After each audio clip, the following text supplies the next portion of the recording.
오늘은 요한복음 21장의 말씀을 갖고 사랑받아 사명받다, 사랑받아 사명받다라는 제목으로 함께 하나님 말씀을 나누도록 하겠습니다.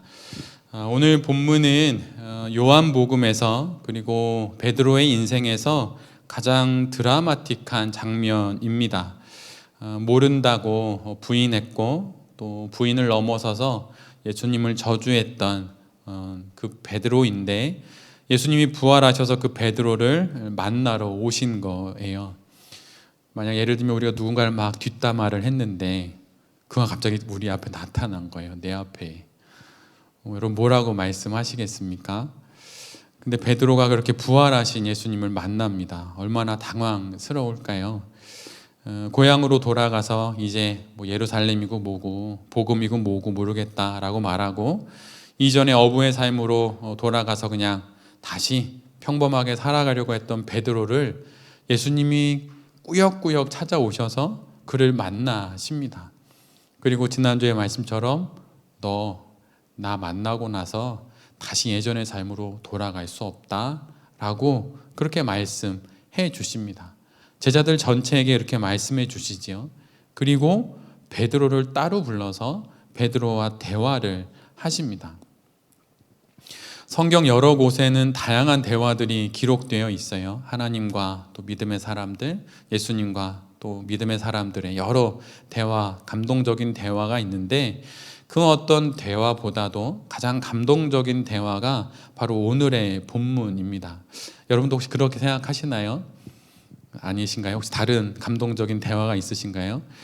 근데 저는 이 본문을 읽을 때마다 사실 이 본문이 전 이렇게 들려요. 요한의 아들 시몬아, 내가 이 사람들보다 나를 더 사랑하느냐. 근데 그 뉘앙스나 단어의 분위기상 요한의 아들 신권아, 내가 이 사람들보다 나를 더 사랑하느냐. 그래서 시몬아, 이걸 이렇게 막 뭉개서 얘기하면 신권아 이렇게 들리는 거예요. 그래서 이 말씀을 읽을 때마다 괜히 뭉클뭉클합니다. 그래서 물론 제 아버지가 요한은 아니지만 요한의 아들 신권아, 내가 이 사람들보다 나를 더 사랑하느냐? 이렇게 묻듯이 물으시는 것 같아서 마음이 이렇게 깜짝깜짝 놀랄 때가 있어요. 근데 여러분 잘 알다시피 사실 그 예수님이 지금 부르고 있는 사람의 친숙한 이름은 베드로이지요. 그런데 예수님께서 굳이 마지막으로 사랑의 문답이라고 이름 부여된 이 대화에서는 베드로를 베드로라고 부르지 않습니다. 그를 시몬이라고 불러요. 원래 베드로를 예수님이 시몬을 처음 만나셔서 그를 게바라고 이름을 지어주십니다. 근데 그 게바라고 하는 그 이름은 원래 그 당시 많은 사람들이 쓰던 아람어의 그 게바인데, 그거는 그냥 반석, 페트로스라고 하는 뜻이에요. 근데 그거를 헬라어의 표기로 하면 그게 베드로가 되는 겁니다. 그래서 시몬의 이름을 너 이제 게바라고 부를게. 그리고 이 게바라고 하는 걸 헬라어로 부르면 베드로가 된다. 이렇게 하셔서 내가 이제 너를 게바, 곧 베드로라고 부른다라고 말씀하셔서 계속 베드로로 부르셨어요. 성경 거의 모든 곳에서 그는 그래서 베드로로 불립니다. 그런데 이 결정적인 순간에 예수님은 그를 베드로가 아니라 당신이 새롭게 이름을 지어주신 새로운 이름 베드로가 아니라 시몬이라고 부르십니다. 친숙한 이름 베드로가 아니라 본명인 시몬이라고 부르시는 거예요. 그것도 3번이나 연이어 부르십니다. 그 이유가 무엇일까요? 실은 베드로에게 누군가의 이름은 그냥 이름이 아니에요. 베드로는 그 어떤 이름보다도 부인하지 않아야 할 예수님의 이름을 3번이나 모른다고 부인했고 3번이나 그분의 이름을 저주합니다. 부인하고 저주했던 3번이나 그렇게 했던 그 이름이 바로 예수님의 이름이죠. 베드로의 인생에서 아마 지워버리고 싶은 그런 하나의 실수나 선택이나 과거가 있다면 아마 그 숯불 위에서 예수님을 모른다고, 그 이름을 모른다고 말했던 바로 그 순간일 거예요.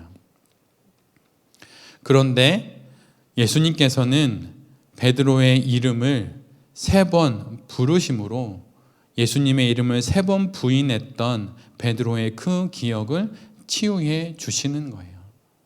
부인의 의미로, 배신의 의미로, 저주의 의미로 예수, 예수, 예수 이렇게 말했던 베드로의 그 3번의 그 입술에서의 그 입의 이름의 고백을 예수님께서 베드로의 이름을 3번 본명을 불러주심으로 그를 다시 제자로 불러주시는 것입니다. 베드로는 비록 예수님의 이름을 3번이나 부인하지만 예수님은 다시 그를 처음 제자로 부르실 때 그 순간의 이름인 시몬으로 3번 부르시면서 베드로를 다시 용서하시고 다시 그를 세워주시는 거예요. 베드로를 가장 끝까지 괴롭혔던 것은 무엇입니까? 그것은 죄책감이에요. 가끔 저를 만나러 오시는 분들하고 이야기를 나눌 때 그분들이 가장 끝까지 그분들을 괴롭히는 건 무엇이냐면 다른 것이 아니라 죄책감입니다. 그 일을 내가 했다는 거예요. 누가 그 일을 한 게 아니라 내가 그 일을 했다는 그 사실 때문에 그것이 끝까지 그를 괴롭힙니다. 베드로를 가장 끝까지 괴롭혔던 것은 다른 그 무엇이 아니라 자신이 자신의 입으로 예수님의 이름을 3번이나 부인하고 배신하고 저주했다는 그 죄책감이에요. 이것이 그를 가장 끝까지 괴롭혔던 것입니다. 아마 만약 예수님이 다시 부활하셔서 베드로를 만나주시지 않으시고 부활승천하셨다면 베드로는 그의 나머지 모든 인생이 바로 그 열흘 전에 숯불에서 있었던 그 죄책감으로 그의 모든 인생을 살아야만 했을 거예요. 이런 죄책감과 그런데 이런 자괴감으로는 제자로서의 삶을 살아갈 수는 없습니다. 아니, 한 사람으로서도 도저히 살아갈 수 없죠.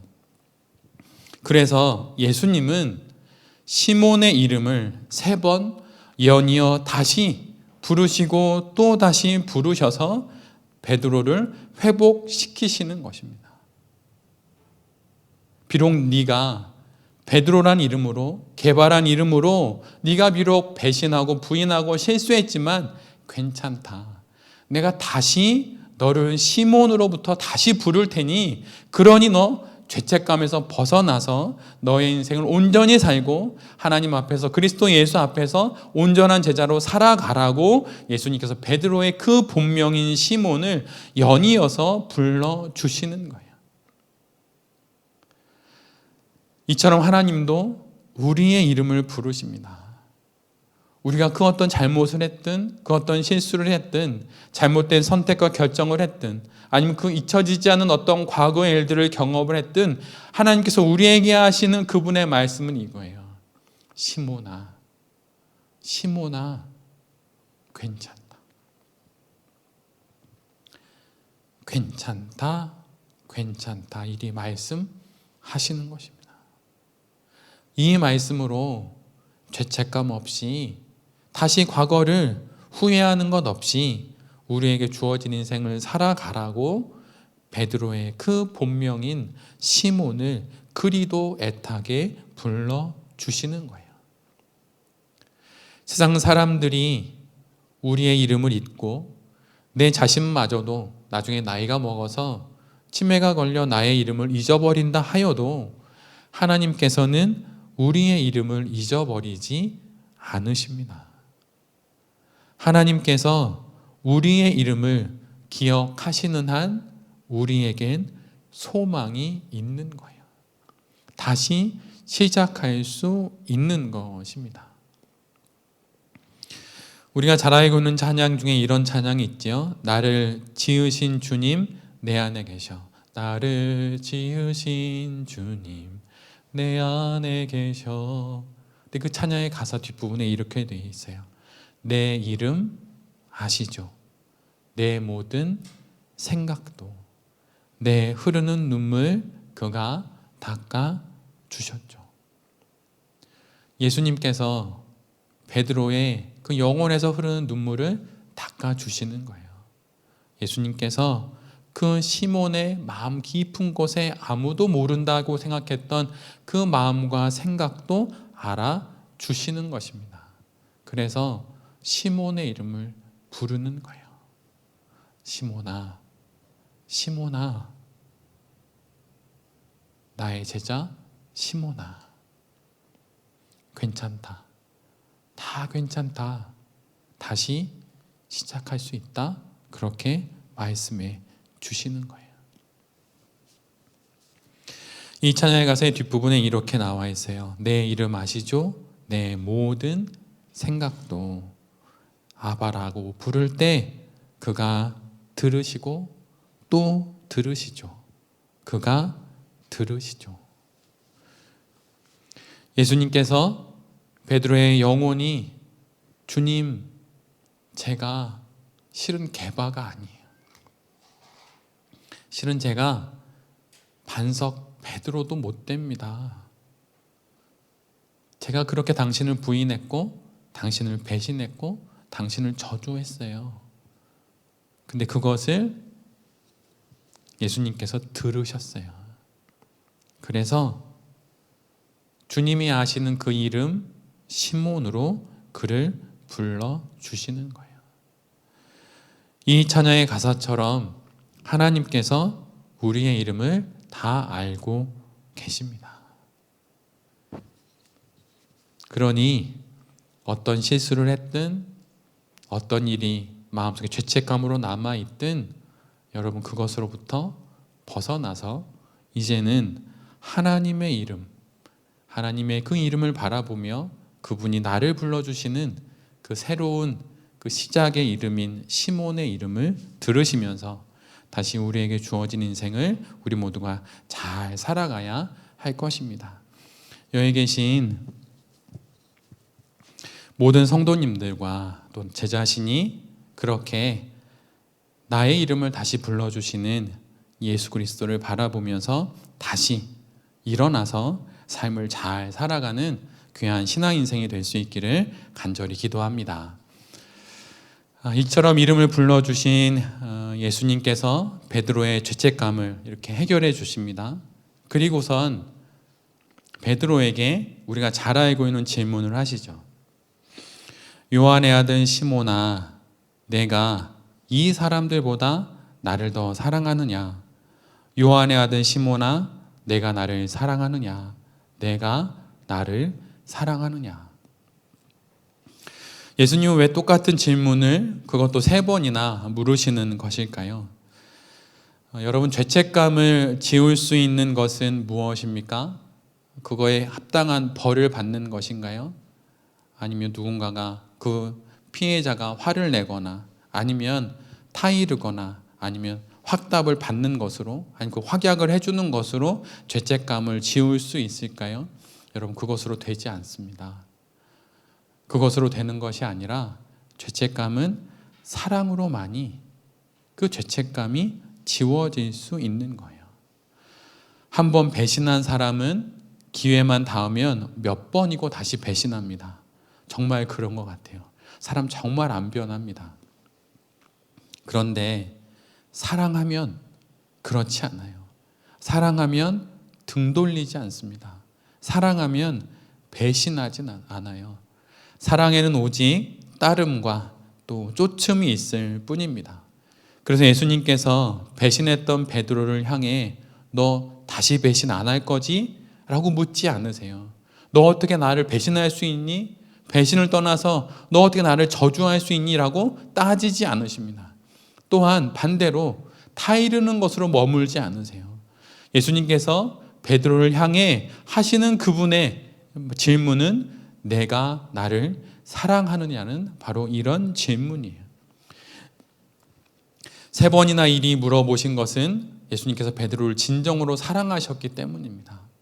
한 번의 사랑의 질문으로 베드로의 상처가 치유되지 않을 것을 아시니 시몬이라 부르시고 3번이나 그의 배신과 부인과 저주의 그 답변, 그 숯불 아래에서의 그 답변을 지우시기 위해 3번의 사랑의 질문을 다시 베드로에게 하심으로 베드로의 상처를 지우시는 거예요.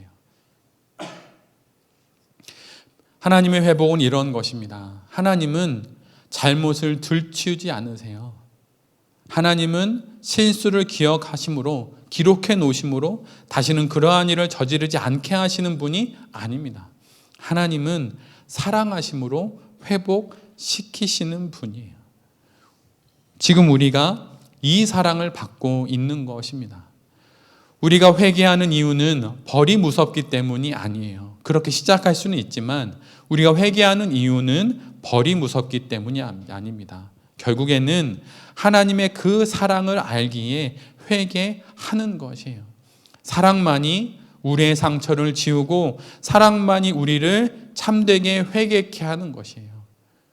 그래서 하나님이, 예수님이 우리에게 그 사랑을 지금 베풀고 계신 것입니다. 돌아서서 죄를 등지고 하나님의 사랑으로 나아가라고, 그것이 참된 회개라고 베드로에게 말씀하시는 것이에요. 이 사랑이 지금 우리 앞에 있습니다. 베드로 앞에 있어요. 이 사랑으로 나아가는 우리 모두가 되기를 빕니다. 여러분, 신앙은 대단한 결기, 확약, 약속, 훈련 이런 거로 하는 게 아니에요. 신앙은 사랑으로 하는 것입니다. 벌이 무서워서 믿는 게 아니라 받은 사랑이 얼마나 큰지를 알아서, 그래서 예수님을 사랑하고 예수님을 신앙하게 되는 거예요. 사랑하기에 믿고, 사랑하기에 회개하고, 사랑하기에 상처를 치유받는 우리 모두가 되는 것입니다. 그래서 믿음, 소망, 사랑, 그 중에 제일이 사랑이 되는 거예요. 믿음보다 더 큰 것이 사랑입니다. 소망보다 더 높은 것이 사랑이에요. 그래서 사랑하면 믿음을 갖고 있는 것이고, 사랑하면 소망하는 것이에요.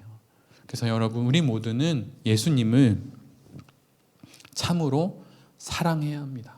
억지로 되지 않아요. 그런데 사랑은 오직 자유한 사람만이 사랑할 수 있어요. 그래서 예수님이 우리를 얼마나 많이 사랑하는지를 인생 속에서 알아가기 시작할 때 우리는 비로소 참되게 신앙하기 시작합니다. 여러분, 정말 잘 믿고 싶고 잘 신앙하고 싶으시다면 예수님을 정말 잘 사랑하십시오. 근데 정말 잘 사랑하고 싶으면 예수님으로부터 얼마나 내가 사랑받는지를 잘 한번 느껴보시고 알아보시고 또 경험해 보십시오. 그러면 내가 사랑받기에 내가 주님을 사랑하게 되는 거구나 라고 하는 것을 알게 될 것이에요. 그런데 사실 예수님의 같은 듯 보이는 세 번의 사랑의 지문을 자세히 보면 사실 이것은 다른 의미가 있습니다. 신약 성경에서 기록된 사랑은 대략 4가지예요. 우리가 잘 알고 있는 남녀 간의 사랑인 에로스가 있고, 또한 가족 간에 주고받는 사랑인 스트로게라고 하는 게 있고, 셋째는 친구 간의 우정을 뜻하는 필리아라는 사랑이 있습니다. 가족 간에 또는 또 남녀 간에 또는 친구 간에 이런 사랑이 있지요. 그리고 4번째로는 우리가 제일 잘 알고 있는 아가페의 무조건적인 사랑이 있어요. 그런데 갈릴리 바다에서 고기를 낚던 베드로를 향해 예수님이 던지신 사랑 문답의 첫 번째 사랑은 아가페의 사랑이에요. 요한의 아들 시몬아, 내가 나를 조건 없이 무조건적으로 나를 사랑하느냐라고 물으십니다. 그런데 이 질문에 대해 베드로는 이렇게 대답해요. 주님, 제가 주님을 친구 사이에 필리아의 사랑으로 사랑합니다. 이렇게 대답합니다. 내가 그렇게 사랑하는 것을 주님께서 잘 알고 계십니다. 이렇게 말을 해요. 남녀가 아니고 가족이 아니기에 그러기에 당연히 필리아의 친구의 사랑으로 사랑한다고, 우정 같은 사랑으로 사랑한다고 베드로가 그 사랑을 이야기한 것이죠. 그런데 필리아의 사랑, 우정 같은 사랑은 사실은 조건적인 사랑입니다. 그리고 이미 베드로의 이 조건적인 사랑은 숯불 앞에서 실패했지요. 예수님을 부인했고 십자가에 달려 돌아가시는 예수님을 저주하며 등을 돌렸습니다. 이것이 바로 필리아의 사랑의 한계인 거예요. 그러자 예수님은 다시 질문해요. 베드로에게, 베드로야, 내가 나를 아가페의 사랑, 그 조건 없는 무조건적인 사랑으로 나를 사랑하느냐라고 물으십니다. 그러자 베드로는 처음과 똑같이 주님, 제가 주님을 필리아의 사랑으로 사랑하는 줄 주님께서 알고 계십니다 라고 말해요. 거듭되는 질문에도 여전히 베드로는 필리아의 사랑으로 예수님을 따르면 되는 줄 알고 있는 거예요. 이미 그것으로 실패했는데 말입니다. 3년 동안이나 예수님과 함께 지냈지만 그는 예수님을 따르는 사랑은 필리아의 사랑이 아닌 아가페의 사랑이어야 함을 몰랐습니다. 그러자 예수님이 마지막 질문에서 당신의 질문을 이렇게 바꾸세요. 그러면 요한의 아들 시몬아, 내가 나를 필리아의 사랑으로라도 정말 나를 사랑하느냐? 이렇게 물으십니다. 예수님은 베드로의 부족한 사랑을 다그치지 않으세요. 질책하지 않으세요. 베드로의 불완전한 고백을 그대로 받아주시면서 당신의 질문을 베드로의 수준에 맞춰서 바꾸어서 다시 물으십니다. 마치 질문을 잘 이해하지 못하는 어린 딸에게 그 아이가 이해할 수 있는 수준으로 낮춰서 질문하는 아빠와 엄마처럼 말이죠. 예수님은 우리가 신학과 신앙이 부족하다고 우리를 다그치지 않으세요. 그것도 모르냐? 고작해서 우정이냐? 이렇게 말씀하지 않으신다는 거예요. 정말 너가 가지고 있는 게 그 정도니? 그럼 내가 그 정도에 맞춰서 다시 한번 너에게 물어볼게 라고 하시는 분입니다.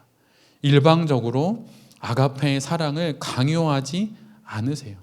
비록 베드로가 해야 할 답은 아가페의 사랑이었지만 아직 이에 도달하지 못한 베드로를 그대로 받아주십니다.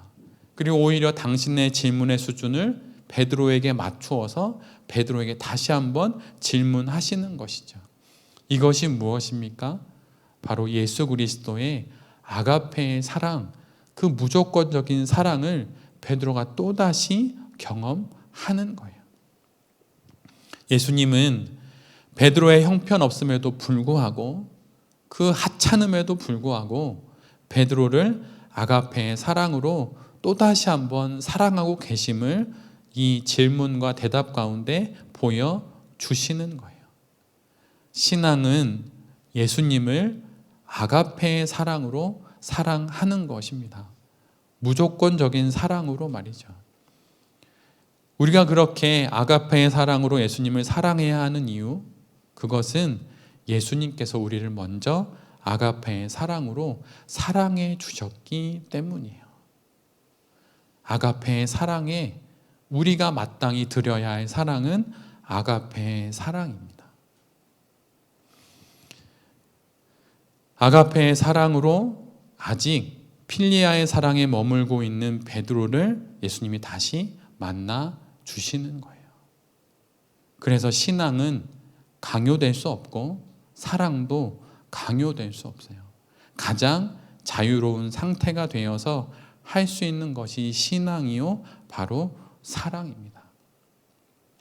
바로 이 아가페의 사랑, 이 무조건적인 사랑이 예수님이 지금 우리를 사랑하시는 바로 그 사랑이에요. 우리가 지금 이 사랑을 받고 있음을 잊지 않는 우리 모두가 되기를 간절히 바랍니다. 우리의 필리아의 사랑, 우리의 우정 정도도 되지 않는, 우정이라고 말해놓고 배신하고 부인하고 저주하는 그런 정말 모양이 없고 정말 부족한 그 사랑으로 주님을 사랑하는 우리이지만, 그런 사랑조차도 주님께서 채근하시거나 모자란다고 부족하다고 화내시지 않고 당신의 더 크신 아가페의 사랑으로 우리를 사랑해주고 계시다는 것을 잘 기억하는 우리 모두가 되기를 간절히 바랍니다. 신앙은 사랑으로 하는 거예요. 그리고 사랑하는 사람은 당연히 이 땅 가운데 하나님의 사랑을 받고 하나님을 사랑하니 이웃 또한 사랑하게 되는 것이죠. 그 사랑으로 우리에게 주어진 이 인생을 잘 살아가는 우리 모두가 되기를 간절히 바랍니다. 신앙한다고 두꺼운 신학책을 섭렵하고 신앙한다고 막 잠을 줄여서 가면서 새벽 기도하고 막 그럴 수도 있겠죠. 근데 정말 중요한 건 그 모든 것보다 중요한 건, 가장 중요한 것, 모든 것 다 태우고 마지막 제로 남아야 하는 그 단 하나는 하나님을 아가페의 사랑으로 사랑하는 것입니다. 비록 지금 그렇게 되지 않는다 하더라도 포기하지 않고 나의 눈높이를 맞춰주시는 그 하나님의 사랑을 받고 있음을 기억하면서 그렇게 조금씩 더 사랑하며 살아갈 때 마침내 우리도 베드로처럼 우리의 실수와 부족함도 품어주시는 예수님의 그 사랑 속에서 이 땅에서 아름다운 인생을 살아가게 될 것입니다. 여기 계신 모든 성도님들과 또 이 말씀을 전하는 제 자신이 바로 이 사랑을 받고 있음을 기억함으로 어떤 사연을 만나든 어떤 사건을 만나든 인생을 포기하지 않고 하나님의 사랑을 듬뿍 받는 사람으로 베드로처럼 다시 재기하여서 하나님 앞에 아름다운 인생으로 잘 살아갈 수 있게 되기를 간절히 기도드립니다. 아멘.